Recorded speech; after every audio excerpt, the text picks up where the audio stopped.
Hi, everybody. Welcome to Squared Up. I'm Bill Swinford. And I'm Monica Daniels. Hey, we're back for another podcast, and we appreciate the way you join us each week for our roundup of what's happening. And we've got a special guest today, as you can probably tell by this microphone and that water. And there's a stool right there, and we'll bring him on in just a little bit. We talked a little bit about the special guest last week, and we're really privileged to have Mark Kiesling join us this week. But before we do that, we got to get through our normal pile of nonsense to lead up to that. Of course, Swinford Publications, the publisher of the Marion Star, Heron Independent, Carterville Courier. I also have a copy of the Daily Egyptian this week. You and I both went to SIU. We did. And the Daily Egyptian is a place that my son, who's the editor of our papers, worked when he was in college. And so when I see a DE laying around, I still pick one up. I'm glad to see they're still printing them. And I opened it up, and I noticed this huge ad for the co-op. And we haven't talked about the co-op on here, but it's one of your favorite places in the world, right? Yeah, it's so good. The neighborhood co-op in Carbondale in the Murdale Shopping Center. What do you love so much about it? Well, their vegetables are some of the freshest that you can find. You can find some unique items there.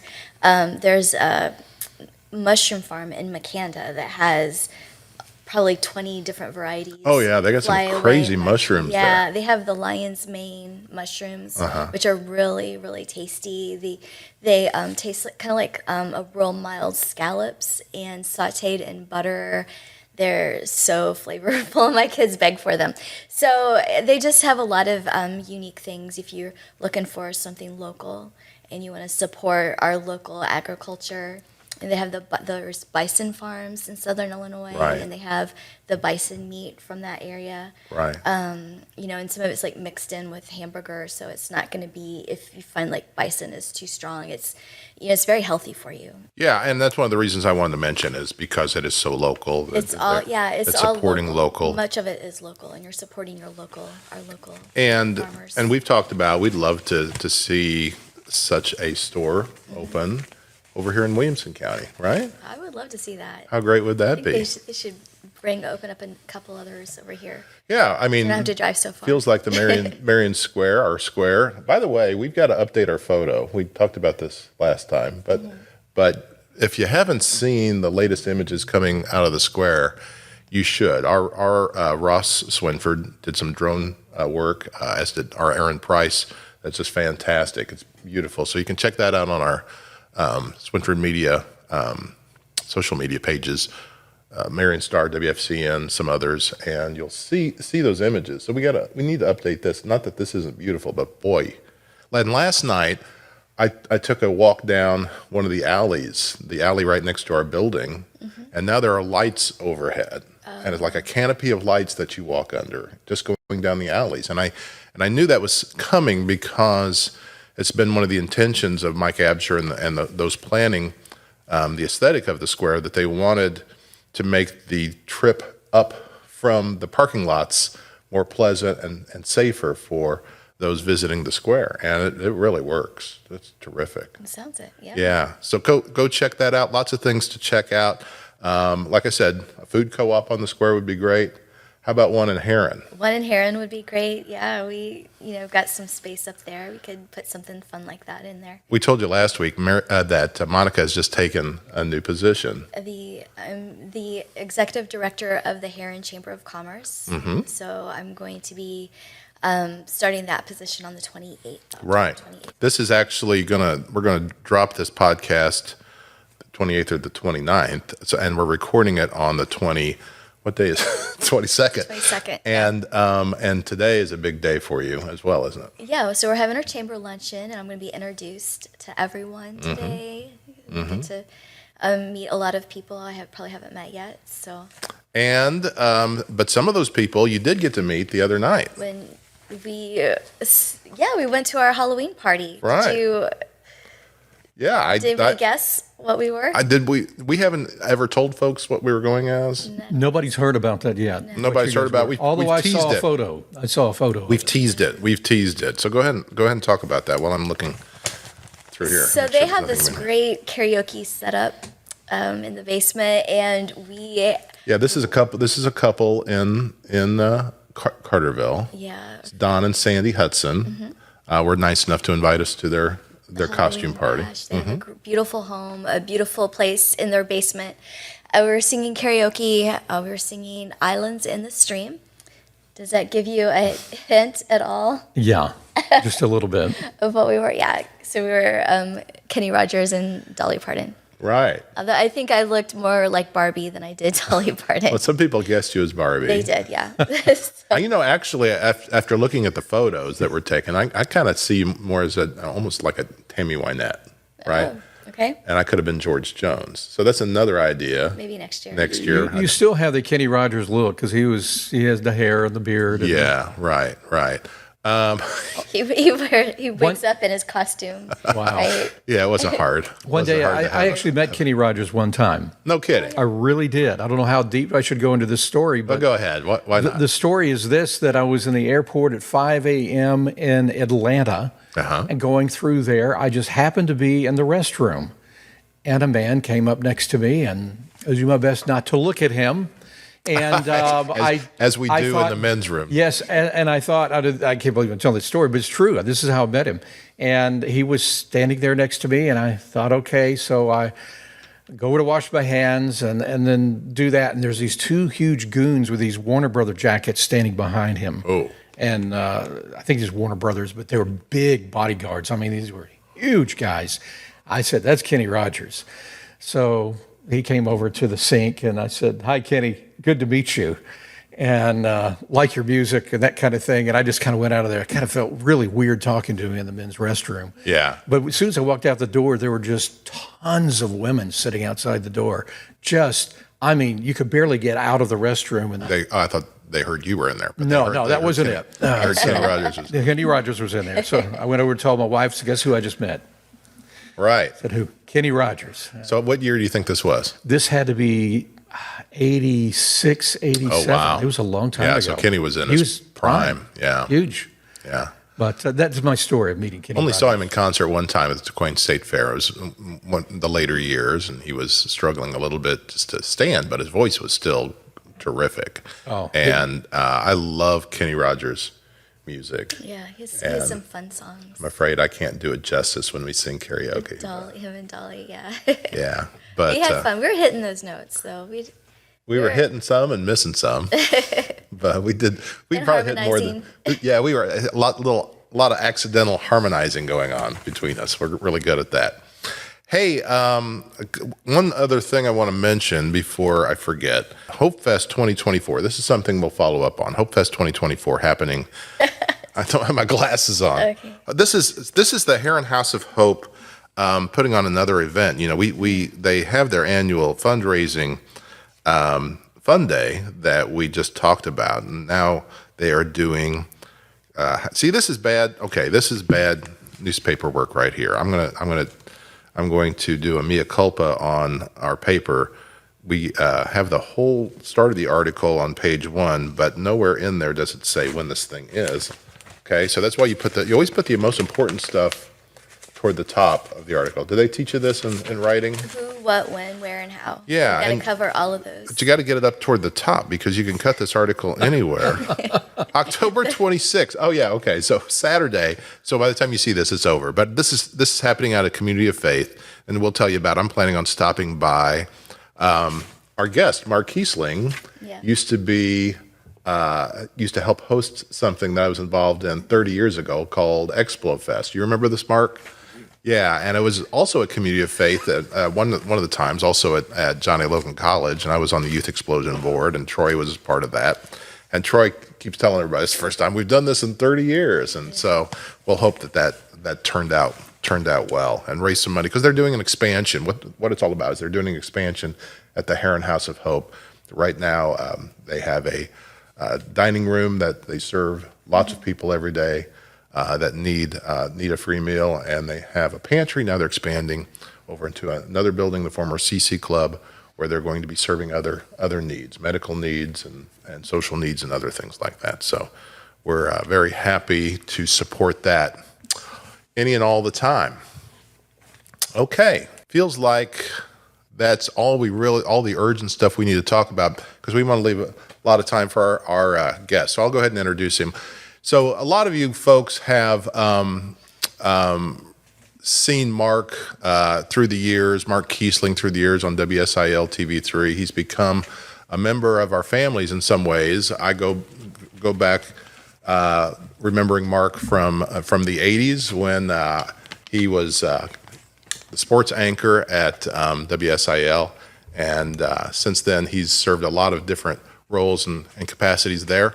Last week he ended his tenure there, and he was gracious enough to come join us this week. So Mark Kiesling, welcome.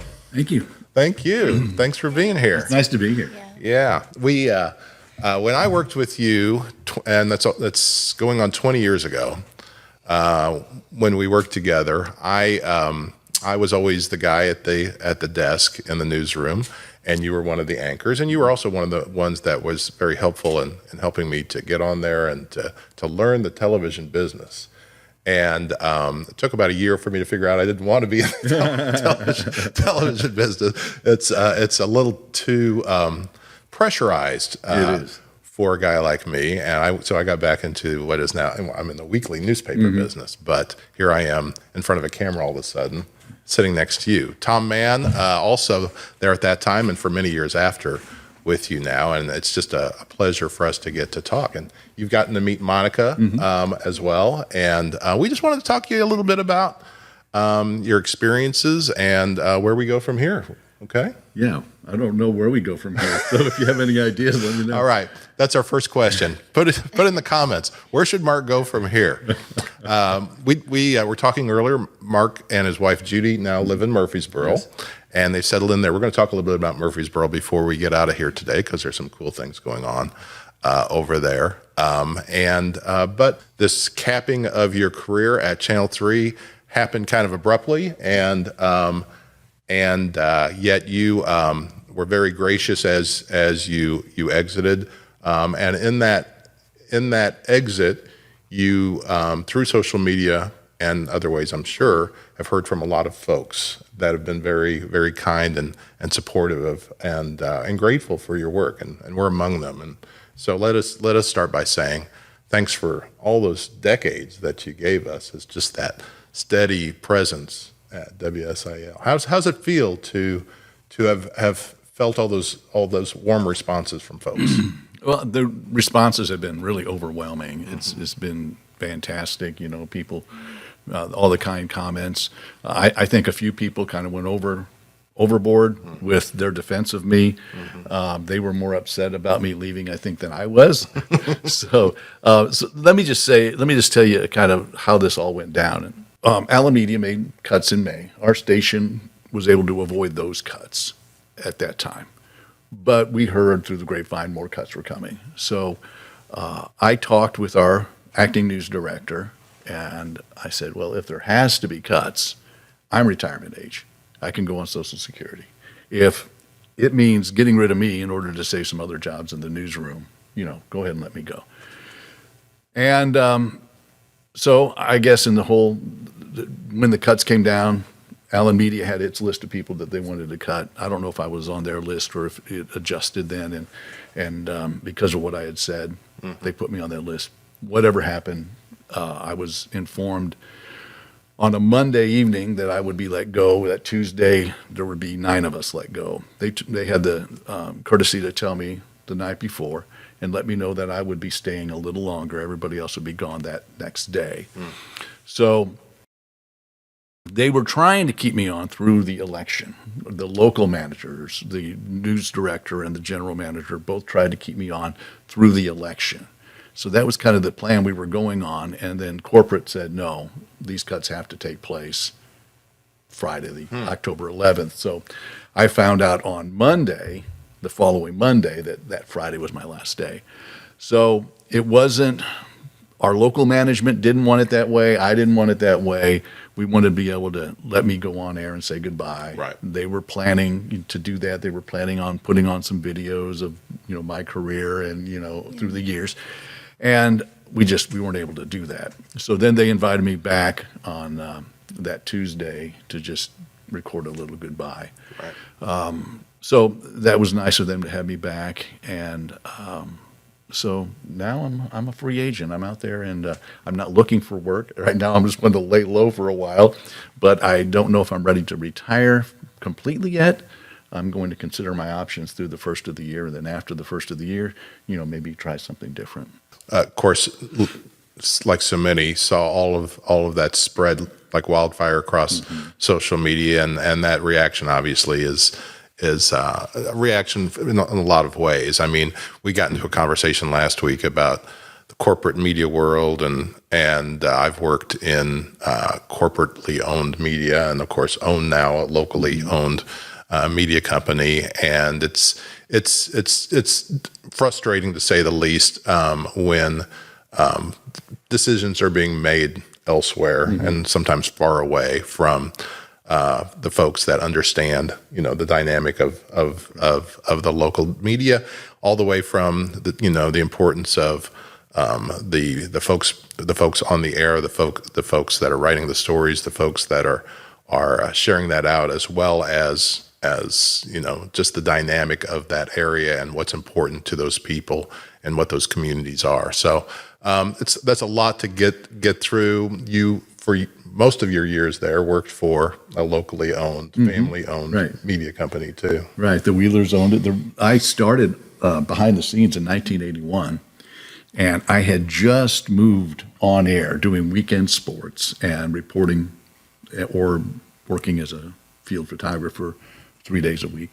The Wheelers bought the station. So you were there before the Wheelers. I never realized that. Yeah, I started in 81. They bought it in, I think it was around May of 83. Quick story. I started off behind the scenes. I was a master control operator. And so I was being trained on how to do the morning sign-on.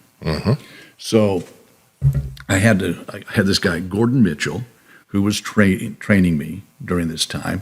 And one day he says, I think you're ready to go on your own. I think you're ready to do it all. So he says, tomorrow you're going to be on your own. I'm like, okay. Well, I assumed that meant he's coming in with me and he's going to just sit back and watch and let me do everything. So I arrived. Back then we had like two switches we had to throw on for the transmitter. You had to throw on one, let certain parts warm up, and then you had to throw on the next one. So one had to go on at like 5:30, the next one at 5:45, and then we signed on at 6 a.m. So I'm there at like 5:15. No Gordon. I'm waiting for him, because I can't get in. Building's locked. So 5:30 comes along. I'm going, I got to throw that switch. But I knew that I could wait a little bit. I could fudge on the time a little bit. So about 5:40, still nobody there. Can't get in.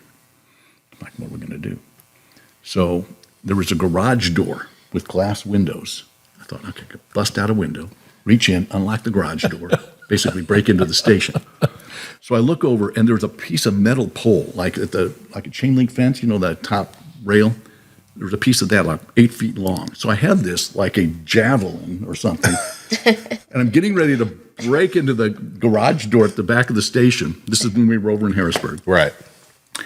And I hear this tick, tick, tick, tick, tick, tick, tick. And it was the sound of dogs' toenails on the concrete. And I look up, and there's this German Shepherd. Oh, no. This huge German Shepherd comes around the corner, and I'm standing with this pole. I'm going, this dog's probably trained to attack. As soon as I break out this window, this dog's going to attack. So I lay down the pole, talk to the dog, pet the dog. It goes on its way. I'm like, this is my opportunity. So I grab the pole, bust out the window, unlock the garage door, get in, turn on the switches, get us on air at 6 o'clock. Wow, you on time. On time. Wow. Got us on time. And So Gordon didn't know you didn't have a key. no, apparently. and Gordon didn't know I didn't have a key. So he comes in and goes, how'd everything go this morning? I'm like, well, I got to tell you something.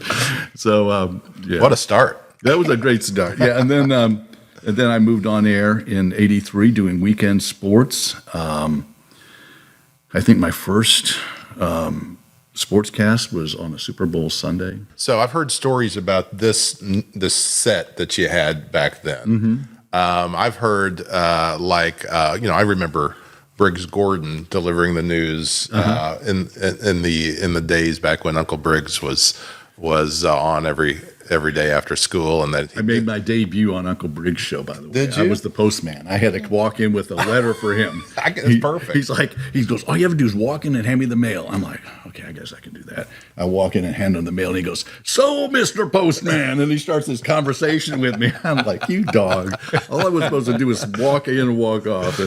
And Somebody described, I think Steve Wheeler described it as not much more than a card table, kind of an anchor desk or something at some point. it was pretty modest back when Briggs Gordon was doing sports and some others were Yeah. doing news and weather. By the time I got there, we had a guy named Bill Gladich who was doing news, and he was excellent. I think he had come over from Evansville, but I grew up in St. Louis, and so I was used to watching the St. Louis anchors. And when I saw Bill on air, I'm like, this guy is comparable to those guys I grew up watching. He was really good. And then Rick Gue came along after that. He changed his name to Rick Chambers. He went to Louisville and other places. He was really good as well. And Steve Patton was doing weather. Paul Brown was doing sports. And Dan Reynolds was our news director, and he did morning news. But they all invested in me and helped train me up and worked with me as I was first getting on air. And then Paul Brown went on vacation and never came back. He ended up taking a job at Channel 6. And so they're like, okay, you got to be the main guy for a while. So I started doing full-time sports, and then the Wheelers bought the station. So they were like, okay, sports is down on our list of priorities. We got other things we have to take care of. So they kept me on doing sports, and the longer I did it, the more they liked me, and so they kept me on in that role for 16 and a half years. I had one question Yeah. for Mark. Didn't you, though, originally, something your start was you wound up doing was it the IDs or the voice carts for Yeah, something? when I was Remember doing that Master story. Control, and back then we didn't have a real morning news. We had, they had little cut-ins during Good Morning America. They were like 3 to 5 minutes or something. And so Dan Reynolds was our news director. He also did those in the morning, and he had a weather cart. And back then, our weather came on the machines where you rip it off. Teletype, right? Is that what Right. Yeah. And then, you heard like a lot of radio people, it was the rip and read. They Right, would rip exactly. that off and then go on and read it on air. Well, we had the weather forecast on that. So he would record a cart, and Good Morning America would say, now the weather in your area or something. I would play this cart over their graphics. So one morning, the weather cart hadn't been done yet. So I went to Dan. I said, hey, I need the weather cart. He goes, I don't have time to do it. I go, so I was a little smart aleck. And I'm like, well, you want me to do it? And he goes over to the machine, rips off the weather forecast. Says, there it is. Go record it. Call me when you're done. So I did. And he said, sounds good. Take it to air. So long story short, I started doing the weather cart every morning. And Dan's called into the GM's office one day and said, who's this guy who's doing the weather cart? Dan thought he was going to be in trouble because he was like, I didn't get permission to use Mark on air. And so Dan told him, he says, what does he look like? Does he have a look for TV? And so He did have hair back then. I had hair and He a had mustache. You had, Yeah, remember the mustache? I man. I had a remember stash for years. glorious hair and mustache. Yeah. And so anyway, I did an audition, and they said, how would you like to do weekend sports and report 3 days a week? And I'm like, So was that your intention when you went to work for them? Were you wanting to get on air? no, my dream job back then was to be a DJ. Yeah, I just thought it would be really cool to be a DJ. Yeah. And then one of the first stories I had early on when I just first started reporting was doing weekend sports, but then I was reporting during the week. So I was told to go over and cover REO Speedwagon. They were playing a benefit basketball game at SIU against people from CILFM. Remember, CILFM was like the big. I feel like I top kind of 40 remember station. this event, actually. And so I went there and shot video, and I was told an interview had been set up. So I start asking around. They said, just check with the people from CIL. They got it set up. No, nobody had anything set up. So I'm thinking, I have to get an interview. I'll I'll look like a loser if I don't come back with an interview. So I go behind the scenes, and the band's coming out, and they got it roped off. The only person on the band who I knew by name was Kevin Cronin, the lead singer. So I yell out, "Kevin!" And he looks at me, and I just started this. "I'm Mark Kiesling from the local ABC affiliate. I was sent over here, supposed to have an interview. They told me it was set up. It wasn't set up." And I just, here I'm a 24-year-old kid just rattling through all this stuff. And the road manager comes up, and he just like pushes me back and says, like, "What's going on?" And Kevin's like, "He wants to get a quick interview." He goes, "We don't have time. You got to get in the car." Kevin says, "Don't we have 2 cars? I can go in the second car." The guy looks at me and goes, "How long is this going to take?" I said, 2 minutes. He goes, "You have 2 minutes, not a second more." Okay. So you're saying Kevin was willing to roll with the changes? He was rolling with the change. Yes. Very good. And so anyway, I did the interview. I got back, had the interview, and he's been one of my favorite musicians ever since. I'm just like, all right, what a great guy. Yeah, sounds like it. Sounds like a good heart. That's awesome. But just that very story illustrates why you've done well, because I've had plenty of reporters through the years who would have used that as an excuse. I got over there, nobody knew what was going on, so I didn't get it. I mean, but you got to push through. You got to push through that, and you did. And it just has grown and changed for years. And I'm remembering that, of course, what year did the move to Carterville happen? 89. 89. And you came with them. How and then you were sports until when? I was sports until September of 1999. 99. And then and Darren then took well, over. actually, there was another guy between. Barry. Barry took over for a while. Yeah, I had actually recommended that Darren I remember take Barry. over. Yeah, I remember Barry. He was there first. Yeah, Barry was still there. Barry and Darren were together when I came there, and I was there when Barry was no longer there. Yeah, and then Barry left, and then Darren took over. Yeah, and did great. I mean, I think Darren, he has like this almost a photographic memory when it comes to sporting events and people, and in sports. And when I was sports director and he was the weekend guy, they'd be like, "I need file video." I said, "Darren, remember the game where so-and-so threw a touchdown pass last second?" He's like, "Ziegler against Cesar Valier, that was this date." Wow. And it was in, he knew exactly when it happened. And he also... Everything on tape, there's no... That's we edited tape to tape. Wasn't like you could search on your computer and find these things, Yeah, right? it was, it's changed. The technology has changed so much. But I left in 99, worked for 2.5 years with Fellowship of Christian Athletes. I remember that, too. Worked alongside Roger Leip, who was just a great mentor. And then funding was getting less. After 9/11, we noticed that people were giving gifts to other organizations, Red Cross and things like that, boots on the ground type ministries and things, helping firefighters and police and stuff like that. So our funding kind of scaled back. So we had enough to keep one person on full time in Southern Illinois. So Roger stayed and did that. He was far more equipped and much better at that than I was. And so I went back to Steve Wheeler and I said, "Do you have anything for me?" And he goes, I mean, sports is taken. I can't bring you back and do sports. But he made me a hybrid position doing promotions, news promotions, and filling in, anchoring, and doing reports. Did that for a while, then made my way in the mornings, and then 5 o'clock, and now been up until a couple weeks ago doing all the evening newscasts. So how many years total did you take the two halves and put them together, it was 40 years on air. Wow. And 41 altogether. I think Jim Razor will hold the all-time record for most newscasts because he was doing, several newscasts when I was just doing the 5. So I don't think anybody will ever break his record of the most number of newscasts that he's appeared in. I don't think anybody will break my record of 40 years on air at Channel 3. Nobody had done it before, and there's the state of the business, the way the business is today.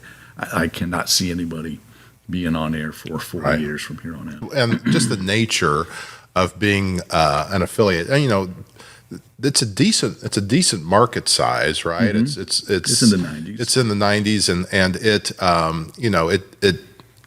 you certainly had folks that were rising in the business through WSIL. It's not like everybody was fresh out of school, or right. There was certainly it was a place that people aspired to get to, but it was also a place that so many folks then just had it as a stepping stone onto somewhere else. And Right. so we were blessed to have folks like you and Angie Wyatt and others that kind of settled here, that were hung in there for a long time, and stayed with Jim Reeser, obviously, that were that. And that's so important, I think, in any type of media, to have folks that just really know the area, especially if you have so many others that are just kind of passing through and trying to learn even how to pronounce Cairo as opposed to Cairo, Vienna instead of Vienna. All of these things. Several of them like that. So just, I'm sure that was part of your role, was to educate folks as they came through, as to, what are these towns, and who are the folks you need to know, and what are the connections that need to be made, and you've been very valuable to them in that way as well. Yeah, you were talking about, people passing through. There have been so many people who have come through Channel 3. But at first it was like, people coming right out of college. Then it got to the point where we were hiring people with experience at one or two, regular TV stations before they would come to us. And in the late 2000, 2008, somewhere in there, to 2012, 2013, I think it'll be looked back at that's the heyday of WSIL, because there was a 3-year stretch there. We won Illinois Broadcasters Association Station of the Year. And that's all the stations that serve Illinois, not just the stations in Illinois, but everyone that, like KFES and WPST, that serve Southern Illinois, stations in the Quad Cities area that are in Missouri or Iowa, serving Illinois. So it was every station other than the Chicago stations. And so we were Station of the Year for 3 years in a row. We were best news website for 3 years in a row. And then we won a couple other times for that. We had outstanding news operation from Associated Press for the state of Illinois. Best newscast. We were raking in the awards for probably a 4 or 5 year period there, and really doing well. And so, the business has changed. It's so hard to find people anymore that want to be in the television business or broadcasting or media. I think so many people were able to go online and do something where before your only outlet, if you wanted to be a face out there, you had to be on TV. Right. Now, I can do my stuff on TikTok or YouTube or Facebook or whatever, and I get the same kind of recognition. I get hits. I can make money off of it, if I get enough views. And so you have harder to find people. Yeah, and you have the ability to create and edit very simply and a lot cheaper than we ever could before. Yeah, and the learning curve is much flatter now than it was, as far as going through it. But when you talk about the dream team that you had going there for a while, Tom Mann was a big part of that, and He was. And Tom came into Channel 3, and you talk about the depth of talent. And one thing I think about when you talk about the website and other things, everybody there are several people there had different responsibilities. You talked about you kind of had a dual job going there, and promotions. You were also, I know, were heavily involved in the redesign of the sets and the newsrooms and all these kind of things. You had your finger on all of that. Jim was so involved in the technicals. Jim Razor was so involved in the technical side of that. IT. And you had people like Tom Mann, who you would hear his voice, certainly, and what a great voice. But it would always be my biggest pleasure to say, you're watching News 3, the Southern Illinois news leader, with Mark Kiesling. how great. I believe there's really no such thing as luck. Luck is when preparation meets opportunity. Right. And so Tom was prepared. He was good at what he did. I helped provide that opportunity and got him to talk to some people, and then he came on and did a fantastic. He came in though with a great resume. He did.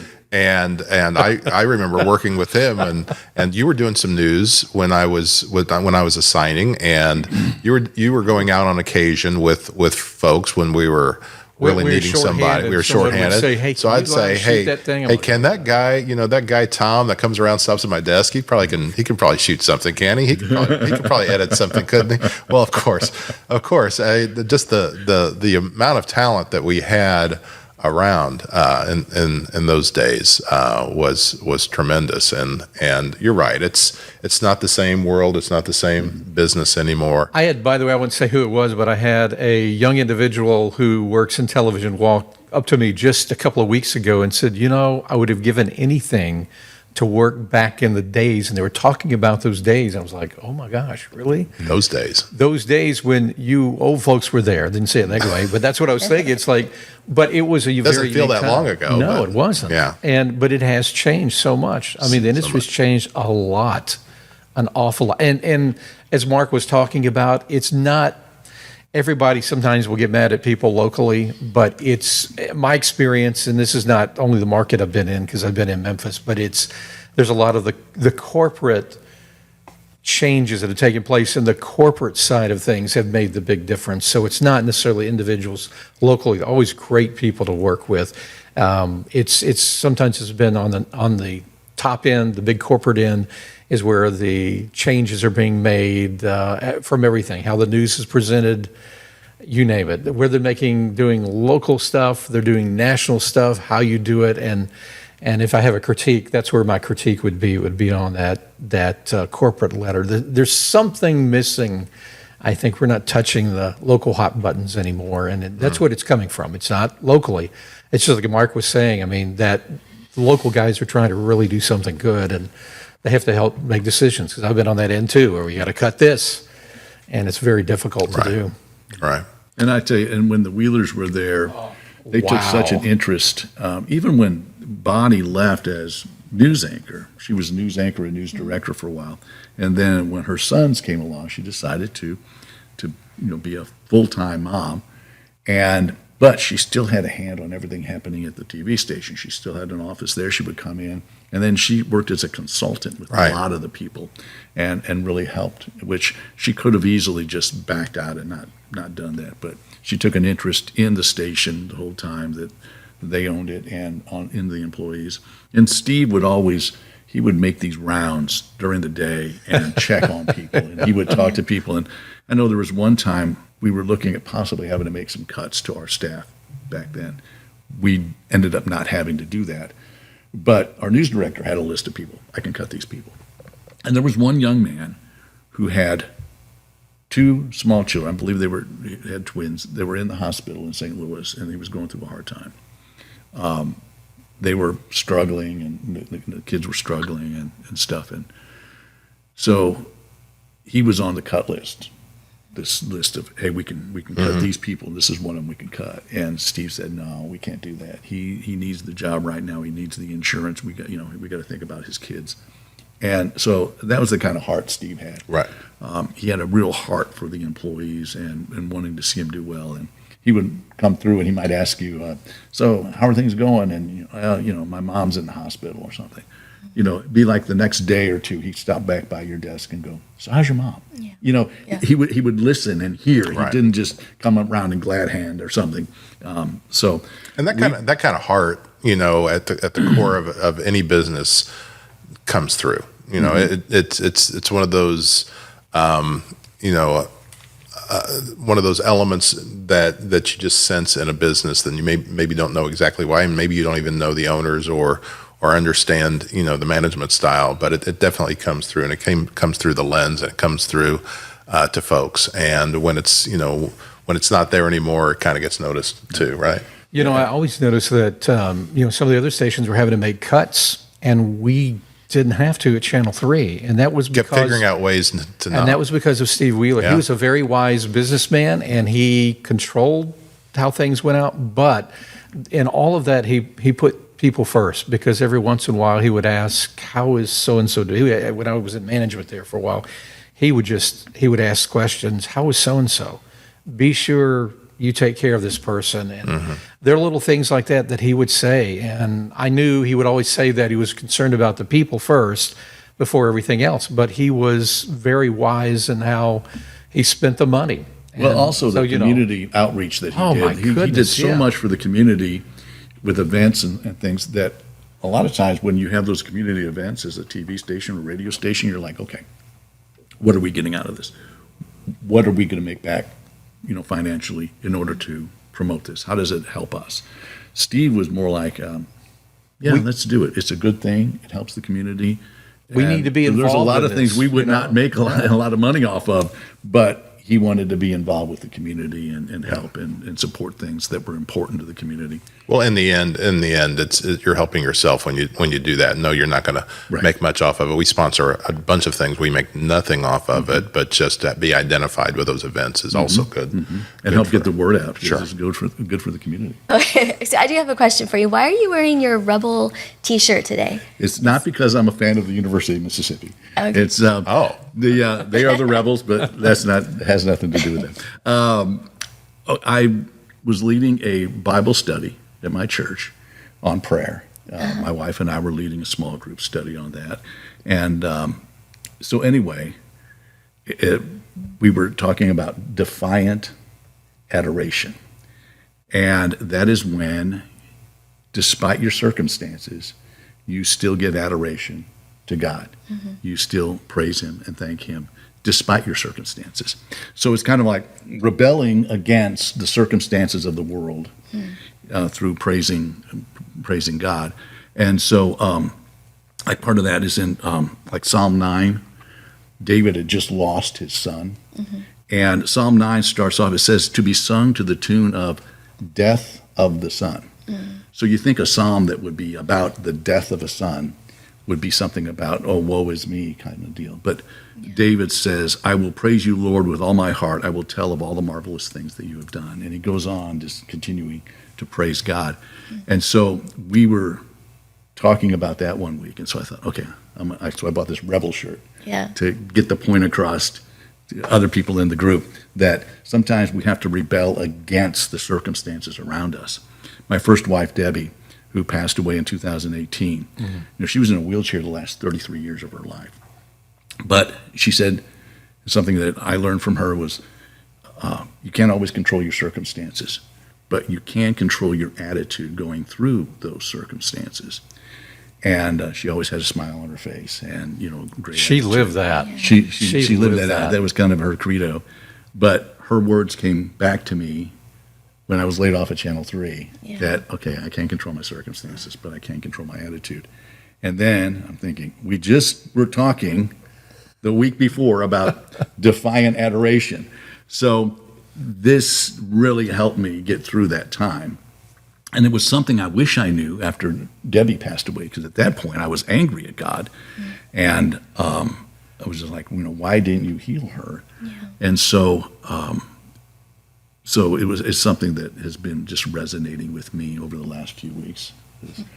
So That is so good. Yeah, that is is good. so good. That is good. Yeah. Just And the the counterintuitive, like when everything is not going the way you had planned or pictured, and you just have to surrender that. And Rebel is a good way of thinking about rebelling against our natural inclination. I always think of it too as a sacrifice of praise. Like the last thing you want to do is praise God, but you sacrifice your own inclination of what you want to do, and you force yourself to praise God. And then and the Lord, whenever I've made that choice, my emotions always follow. Right. So sometimes we have to choose before the emotions are there, and just to kind of get out of that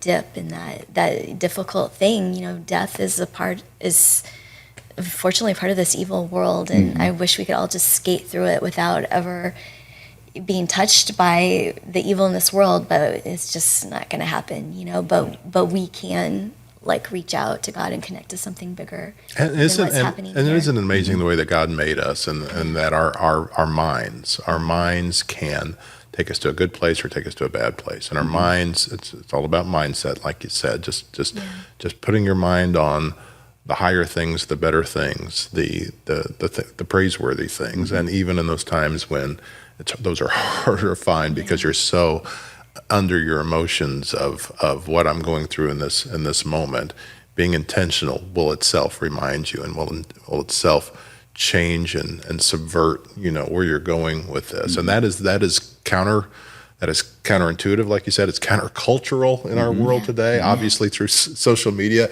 right? You see that people are just go to the negative. They go to worst possible scenarios, and in some ways, it's when you're experiencing something, you want to do the same thing. But yeah, I think that there's like a gentle surrender to your circumstances. That's not about that opens us up to a place of walking in a quiet, confident power in our life, and not to be confused with being a doormat, Right. which some people like having that discernment of what is having a confidence, quiet, trust in the Lord is actually very empowering. Right. Empowering. I just can't talk. I'll say for you, empowering. Thank you. Thank you for that. Sounds good. As opposed to just, like some people might confuse that as being with a doormat. But when you're walking with the Lord, it just opens you up to those opportunities and to that, to that next thing. And when He's pruning in our life and the things that are going good are suddenly not there, and that can get a little bit disorienting, because I know for me, when that happens, things like that happen to me, it's because I start to put my confidence in those circumstances rather than my confidence in God who has me in those circumstances. And when my identity gets a little bit shifted and I find that sudden change in my life, I can get a little bit disoriented, but then I have to get back to the anchor of Right. where my identity is. Right. Yeah. And that's the thing. Even there's times where I was angry at God. My trust in Him didn't change. I still trusted in Him. I probably had some of the most honest conversations with God after losing Debbie that I had ever had in my life. Yeah. And it actually helped me to be more honest in talking in my prayer life and things like that. So, but anyway, it's like losing my job. I think a lot of people, men, I think especially, we kind of draw our identity from our job. Absolutely. And so that's been one of the things I've been kind of wrestling with is like, okay, this has been me for so many years. But that setback pales in comparison to what a lot of other people are going through. I mean, I have friends that are, dealing with cancer right now. Right. A good friend of mine just lost his father. There's things I think far worse happening right now than me taking an early retirement, which is basically what it comes down to.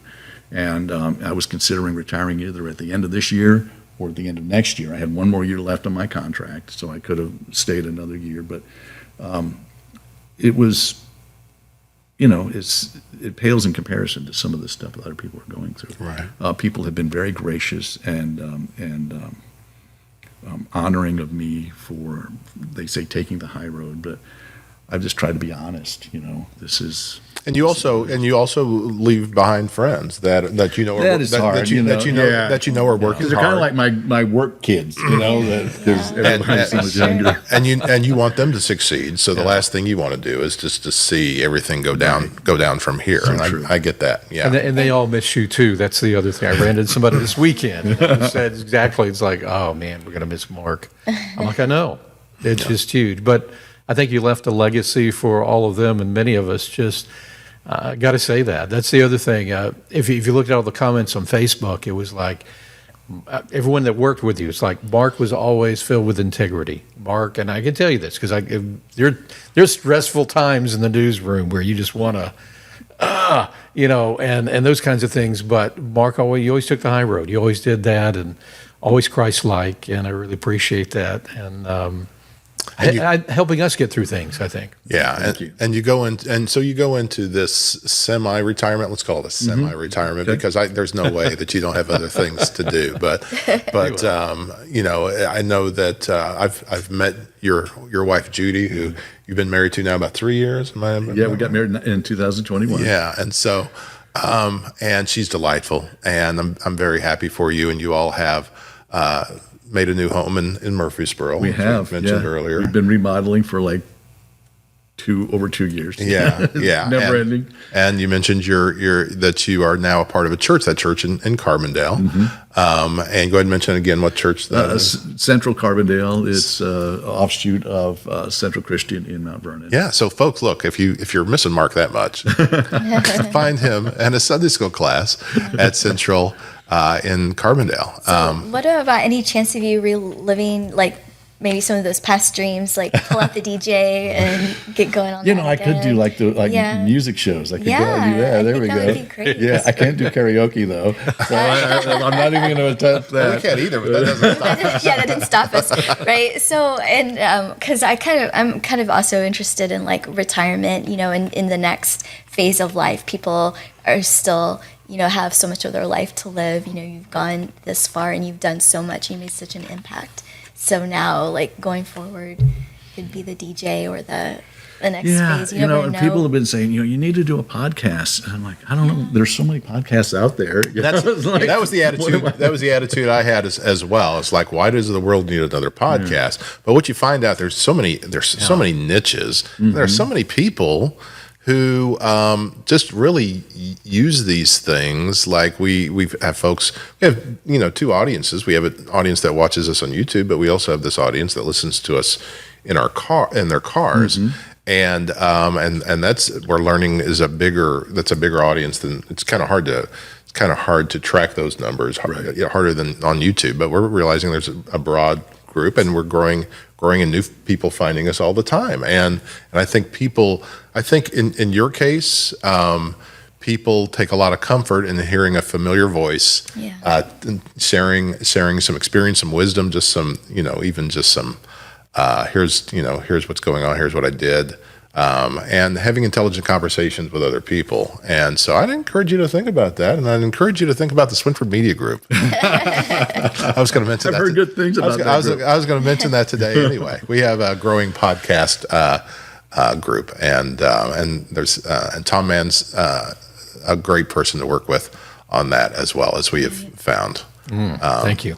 But so anyway, your life in Murfreesboro, we were discussing earlier. One of the things that we wanted to mention that we just saw on social media is that they are continuing to work on the train depot, old train depot in Murfreesboro, and this is a ongoing project. But they've got a new floor down, and that's exciting for them. And we'll see where that goes. We really try to find the different little stories like that, the little projects going on around our area, because of course, being on the square, we see it all around us, and it's a wonderful place to be.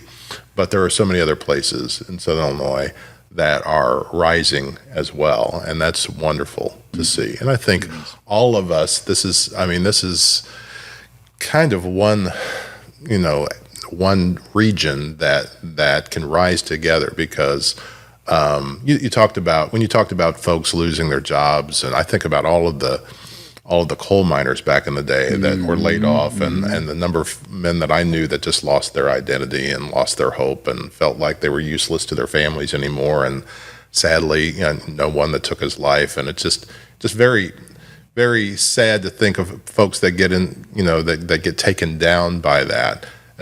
Now we have a time where, after decades, it feels like, of trying to figure out where our region's going next, we see some things happening, and it's in and around Marion, but it's going to help lift the entire region. And so we can be hopeful, we can be excited, and you need to still be in the middle of all that somehow. We'll see where the Lord leads me. And like I said, I'm going to kind of lay low through the holidays and into the first of the year, Cool. And then we'll see what opportunities are there. Cool. Yeah. Well, I love this Rebel thing. Well, I'm thank you. I'm glad you asked that, Monica. And I thank you for having me on today. This has been Fun. a treat. Tom, you got anything else? I think that's it. Just glad to have Mark on, and that's been a lot of fun. A lot of great memories, a lot of fun. We'll do more. We've got to do more. Yeah, we'll do this again. Well, we appreciate it, everybody. Thank you for joining us on this edition of Square It Up. Thanks, Mark, for being here. You're welcome. Thank you. Monica, nice job. Thank you. And best wishes with the new position. Congratulations. Oh, thank you. Yeah. We'll be talking more and more about that and Heron and all the good things going on there. Until next week, thanks for listening. Thanks for watching, and see you then. Bye-bye. Bye.